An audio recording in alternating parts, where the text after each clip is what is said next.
星大人向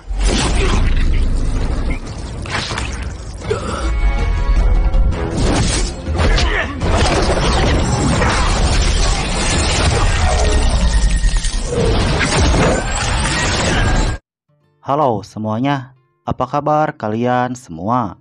Admin berdoa semoga kalian selalu baik-baik saja. Kali ini admin akan melanjutkan cerita Donghua dari Park Reaper. Setelah di episode sebelumnya, kita dikagetkan dengan Ji Chuan Xiu yang bergabung dengan pasukan suku iblis.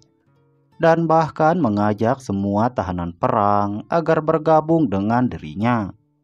Alhasil Ji Chuan Xiu pun kini dibenci oleh semua tahanan perang yang ada di kamp pasukan suku iblis.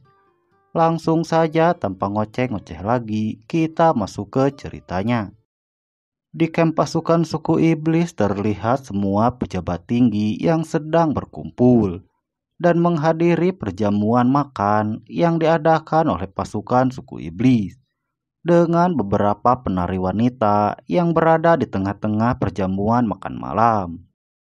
Semua orang juga terlihat senang dan menikmati pesta yang ada, karena telah memenangkan peperangan di timur jauh, dan berbincang satu sama lain mengenai peperangan yang telah terjadi sebelumnya.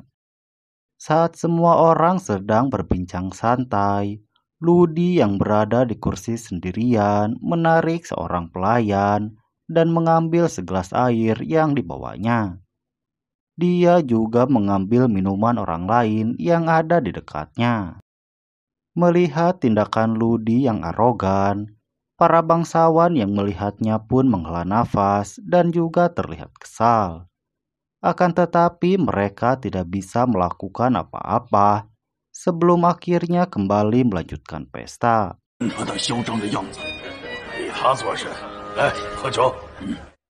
Di sisi lain, Ji Chuan Xiu yang berada di ruangannya diberitahu oleh penjaga kalau perjamuan makan malam sudah dimulai. Mendengar itu, dia juga menggerutuk tentang julukan yang diberikan Kaisar Dewa Iblis kepadanya.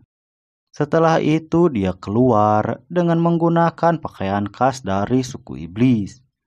Ji Chuan Xiu juga langsung berjalan dan menuju ke tempat perjamuan makan malam. Di depan Ji Chuan Xiu terlihat dua orang bangsawan yang sedang membicarakan pengelolaan wilayah timur jauh yang baru saja mereka dapatkan. Namun saat Ji Chuan Xiu akan masuk ke dalam, dia dihadang oleh penjaga karena bukan merupakan ras suku iblis. Melihat penjaga yang tidak mau membiarkannya masuk begitu saja, Ji Chuan Xiu berniat untuk menyerang dengan belati yang disembunyikannya. Tapi pada saat yang sama datang Kalan dan langsung menegur penjaga yang menghadang Ji Chuan Xiu. Mendapati hal itu, Ji Chuan Xiu langsung menghindar dan menyembunyikan belati di tangannya. Dari awal, Kalan ini memang selalu memperhatikan Ji Chuan Xiu karena dia tidak percaya kepada Ji Chuan Xiu. Baru setelah itu, Ji Chuan Xiu pun masuk dan mengikuti Kalan dari belakang.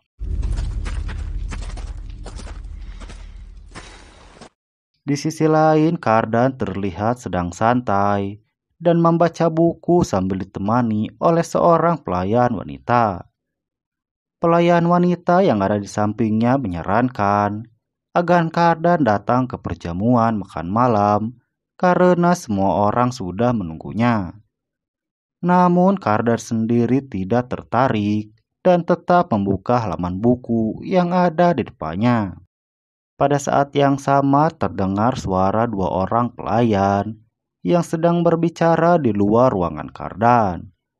Dan mereka sedang membicarakan Ji Chuan Xiu yang baru bergabung dengan pasukan suku iblis. Mendengar pembicaraan dua orang pelayan itu, Kardan pun langsung keluar dan bertanya tentang orang yang mereka bicarakan.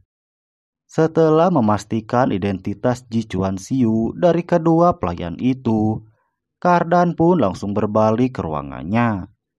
Dia juga terlihat bingung dengan apa yang dilakukan oleh Ji Chuan Xiu, sampai dia mengebrak meja yang ada di depannya. Karena dia memikirkan Ji Chuaning yang sedang menunggu kepulangan Ji Chuan Xiu. Sementara Ji Chuan Xiu sendiri malah pergi ke pasukan suku iblis dan bergabung dengan mereka. Sementara itu di perjamuan makan malam, Ji Chuan Xiu sedang berdiri sendiri sambil mengamati setiap orang yang ada di sana. Sampai beberapa saat kemudian datang Yulin yang langsung menghampiri Ji Chuan Xiu dan minum bersama-sama. Namun saat mereka sedang minum, datang Ludi yang menghampiri Yulin, sehingga membuat Ji Chuan Xiu harus pergi dari sana dan mundur beberapa langkah. Pada saat yang sama datang Kadun bersama dengan Lei Hong, yang langsung disambut oleh orang-orang yang ada di sana.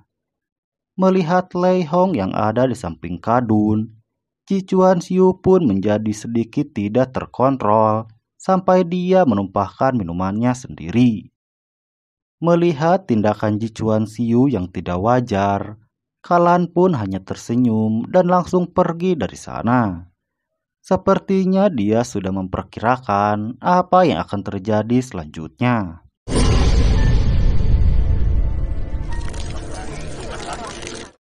Baru saja Ji Chuan Xiu akan pergi menuju ke tempat Kalan dan Lei Hong, datang Kardan yang langsung mencuri perhatian semua orang yang ada di sana.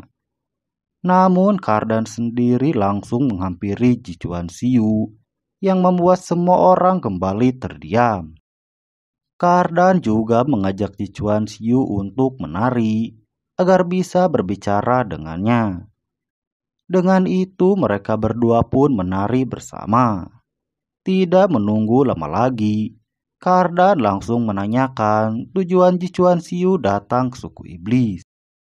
Mendengar itu, Ji Chuan Xiu pun menjelaskan kalau dia tidak akan berurusan dengan suku iblis. Dan pada saat yang sama Ji Chuan Xiu melirik ke arah Lei Hong. Baru setelah itu Kardan pun mengerti dan langsung berhenti menari.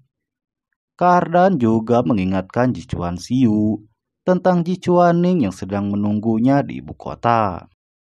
Yang kemudian Kardan dihampiri Yulin yang bertanya tentang Ji Chuan Xiu kepada Kardan. Mendengar itu Kardan pun menjelaskan kalau selama dia ditawan, Ji Chuan Xiu memperlakukannya dengan baik.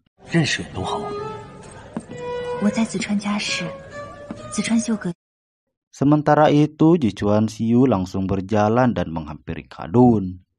Melihat Ji Chuan Xiu di depannya, Kadun langsung menyambutnya dengan ramah. Tapi satu orang bangsawan yang bersama Kadun meragukan kesetiaan Ji Chuan Xiu saat bergabung dengan suku iblis. Mendapati hal itu, Ji Chuan Xiu pun meyakinkan Kadun dengan kata-katanya. Sehingga Kadun pun mengangguk puas dan pergi meninggalkan Ji Chuan Xiu. Setelah Kadun pergi dari hadapannya, Ji Chuan Xiu langsung menghampiri Lei Hong dan berpura-pura sangat akrab, dan sedikit berbincang dengan hal yang tidak penting. Baru beberapa langkah mereka berjalan menjauh, Ji Chuan Xiu langsung membunuh pengkhianat Lei Hong dengan belati yang telah dia siapkan sebelumnya.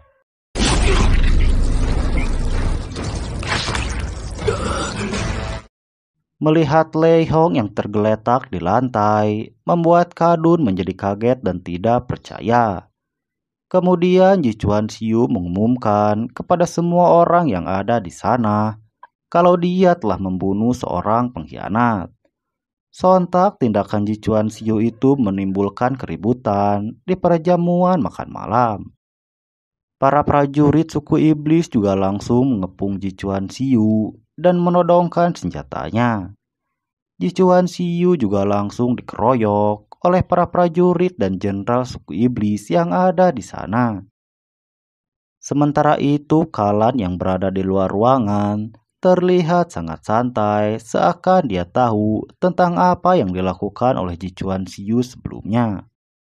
Di dalam ruangan, Jichuan Xiu masih terus dikeroyok oleh para jenderal suku iblis sampai membuat dia kewalahan. Melihat situasi yang buruk, Jichuan Xiu pun mengeluarkan mata merahnya yang mengejutkan Yulin di depannya. Yulin juga langsung mengingat orang yang telah menyerangnya sampai kehilangan satu tangan. Dengan itu Yulin pun langsung menyerang Jichuan Xiu sampai terjadi bentrokan kekuatan internal. Namun Jichuan Xiu yang sudah kelelahan berhasil diserang oleh Yulin dari belakang.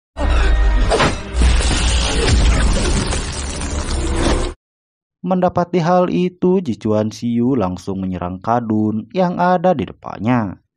Sampai kembali terjadi bentrokan kekuatan internal yang membuat Kadun terhuyung mundur dan Jichuan Xiu yang memuntahkan seteguk darah dari mulutnya.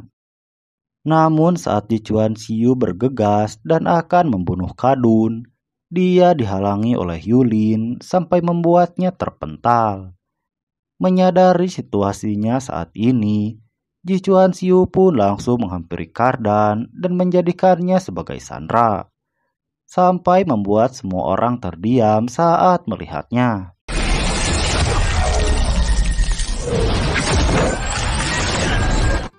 Akan tetapi setelah itu cerita pun berakhir.